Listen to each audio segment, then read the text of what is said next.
Welcome on in, CFC DP here with another video breakdown. This one is going to be of Julian Alvarez and Benjamin Sesko, two heavily linked transfer targets for Chelsea. Which one would be better under Enzo Maresca? Which one has a different profile that we could use to really exploit the possession style of Enzo Maresca? Let's get into it right now.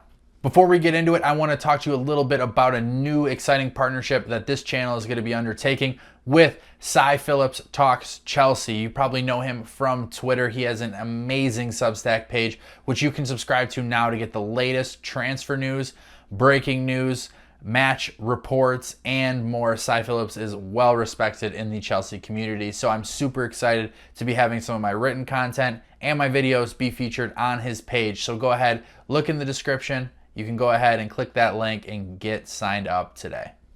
So let's start off with Benjamin Sesko. He is a physical aerial presence in the box. He is a profile that Chelsea do not have at this point, right? So when you start to look at what Benjamin Sesko offers in the terms of his data, in the terms of his skill set, aerial dominance is one of the things that Chelsea need the most, right? We don't have a big team overall. So when you're talking about set pieces, crosses, and whatnot, Sesko would add some much needed size to that front line. So not only is it the size, but it's the heading ability and willingness to get on it with his head, right? So if you look at some of the underlying data and you compare him with Nicholas Jackson, pretty much in every heading category, headers won, headed shots, Sesko is at a 2-to-1 ratio of Jackson with much less time played in the Bundesliga. So Maresca can sort of look and see what kind of game we're going to be going against, and you're going to say, wow, if we need to get more crosses into the box, Sesko's the option. If we need to make some more, long darting runs through the channels, maybe that's a Jackson thing.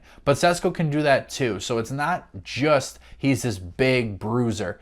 He is very agile, very good when it comes to being in the air, being on his foot, with the ball at his foot. He has a little bit of everything. And at 20 years old, that's a very tantalizing prospect to have after completing a pretty good season and a really strong finish at Leipzig. Obviously, as a striker, one of the most important things is your finishing ability. With both feet, with your head, coming up in good spaces, good channels, it's really important.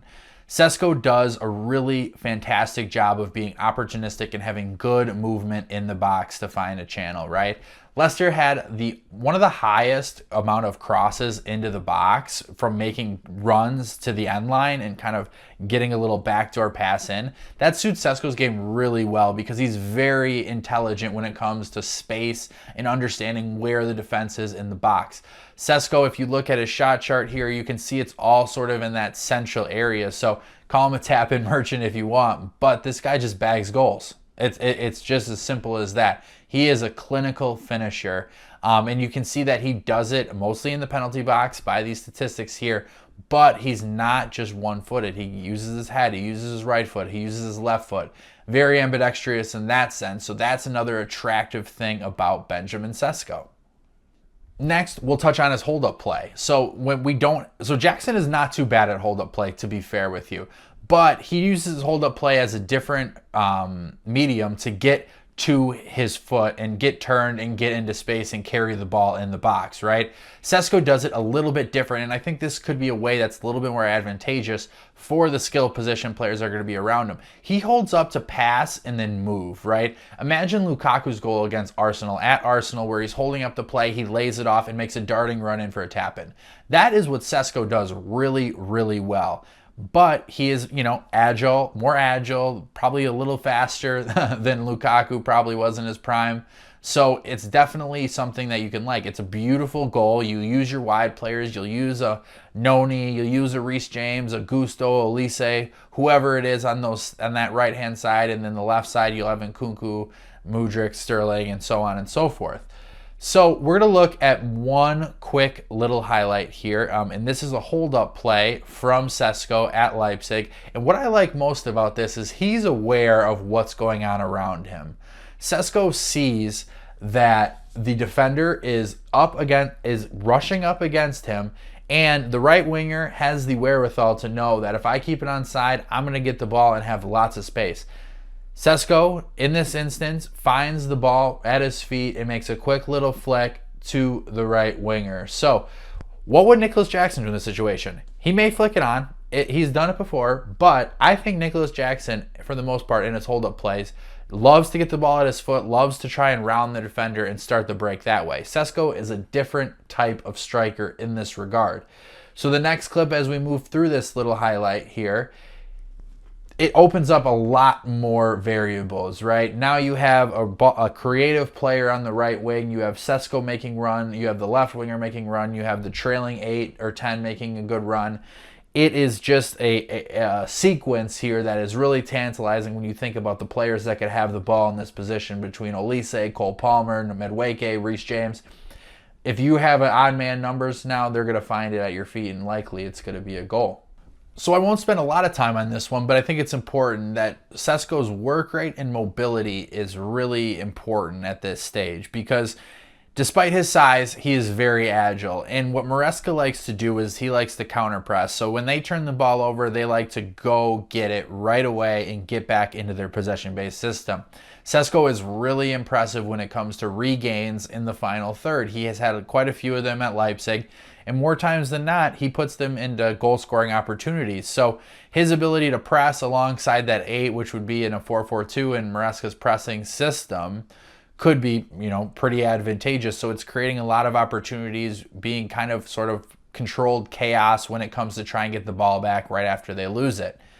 And his movement is another thing that's really impressive with Sesko. And this is more of just like in general, just his wherewithal, his ability, his understanding of space and areas. It's really important. So we're going to get into this clip here, and we're going to start to talk about how Sesko finds space and sees runners. And it's much like the hold-up play, but this one's a little bit closer to box. So Sesko holds up. He sees Olmo has 2 guys riding on his hip.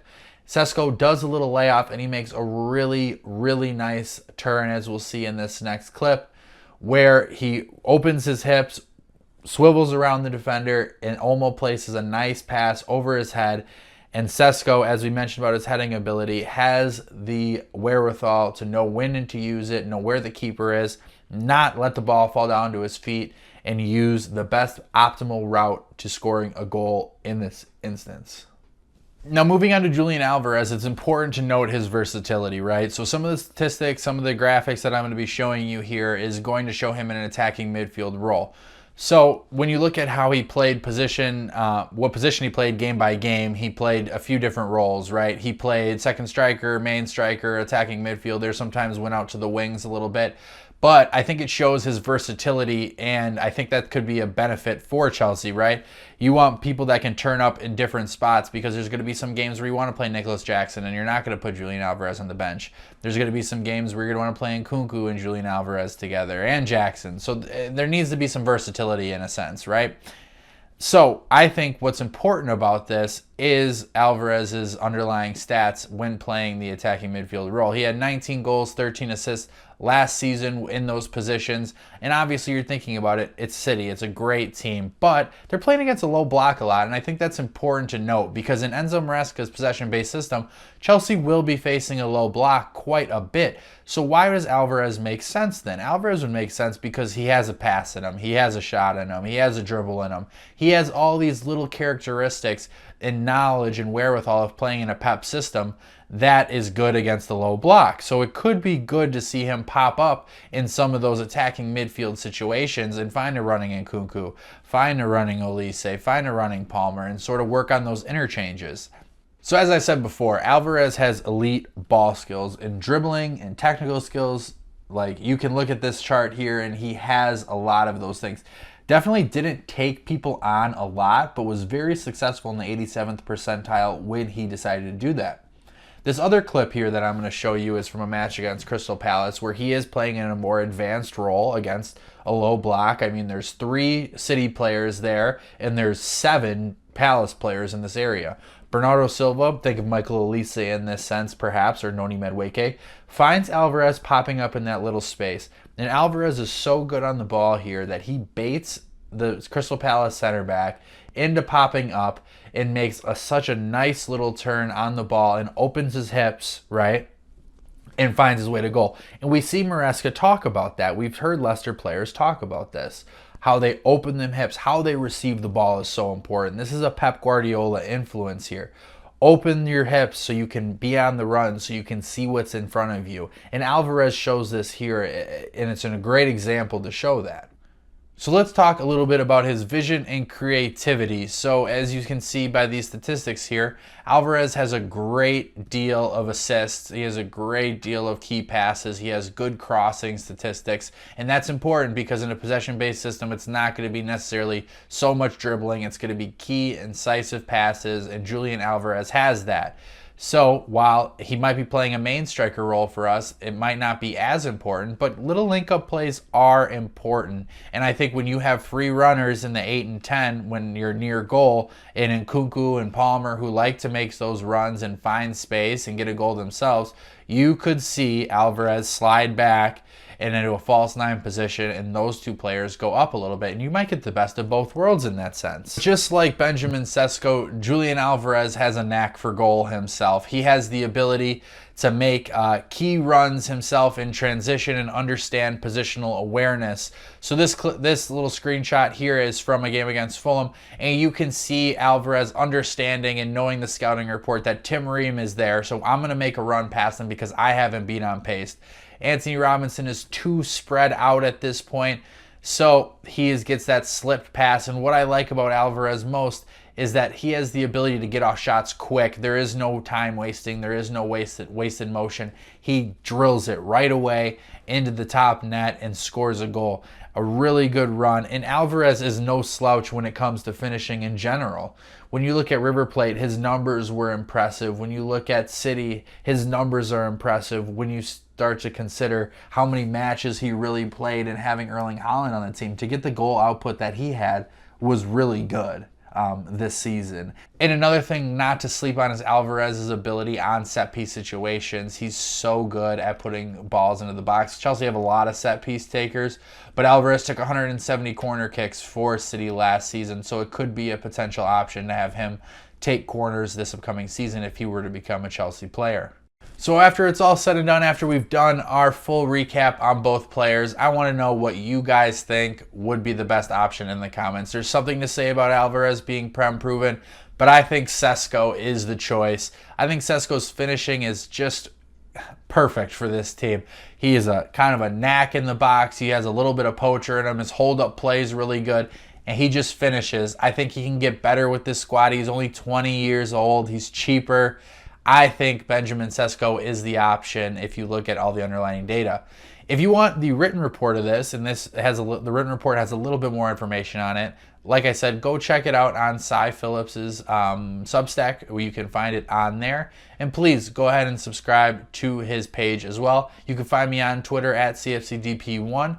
You can like, comment, and subscribe to this video. All help is definitely appreciated. Thank you.